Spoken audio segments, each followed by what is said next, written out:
nyingine. Ma-MC wengi wanakuwa hawaolewi, na hata basi wakiolewa wanakuwa hawakai kwenye ndoa zao. Hivi wewe kama MC mwenzao unafikiria changamoto iko wapi hapa pande wenu? Kwanza sio kweli kwamba ma-MC hawaolewi. Ma-MC tunaolewa na tunaume zetu. Ila ukitaka kuwa na mke kama MC, yani unajua mtu ukishajua majukumu yako. Mfano mimi naenda kazini, mume wangu anajua niko kazini. Nimemaliza saa 6 saa 7 narudi kwangu. Mume wangu hawezi kunipa changamoto yoyote. Ila labda kuna wale ma-MC wanaotumia MC vibaya. Unamaliza shughuli saa 6. Then unaenda unatafuta kiwanja kingine, unarudi kwako asubuhi. Wewe unarudi kwako asubuhi, mume ndo anaamka, wewe ndo unalala.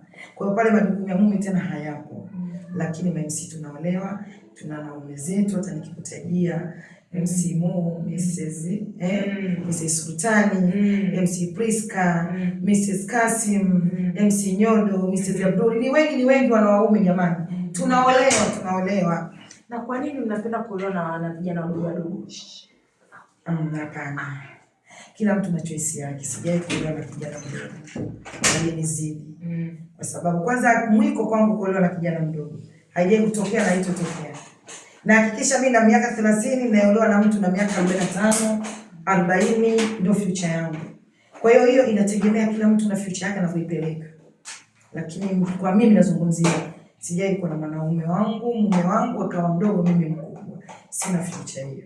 Na kwani ni lazima ma-MC huwa mkiwa mnasherehesha shughuli zenu mmepiga maji kwanza? Maana naona ma-MC wengi kwenye shughuli wanajichetua sana kiasi kwamba unaweza ukahisi huyu kama hajapiga maji basi ni ameamua tu kujichetua. Ni kwa nini ma-MC wengi mnawajiweka kwenye hilo? Yaani mnajiweka kwenye mazingira fulani kama ya kujiachia mno. Nafikiri hiyo ndio inapelekea nyie kuonekana na picha mbaya, yaani kuleta picha mbaya.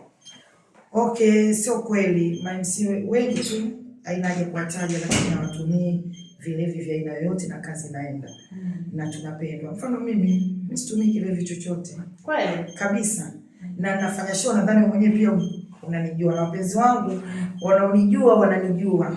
Nikiamua kuwa hivi unavyotaka na mimi nataka.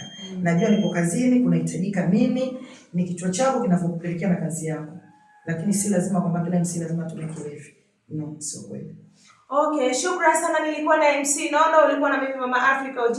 Like, comment, share, usisahau kusubscribe, lakini pia unaweza kufollow kwenye page yangu kama Tina Male, Facebook, alikadhalika TikTok natumia Mama Africa OG, Instagram Mama Africa OG. Thank you.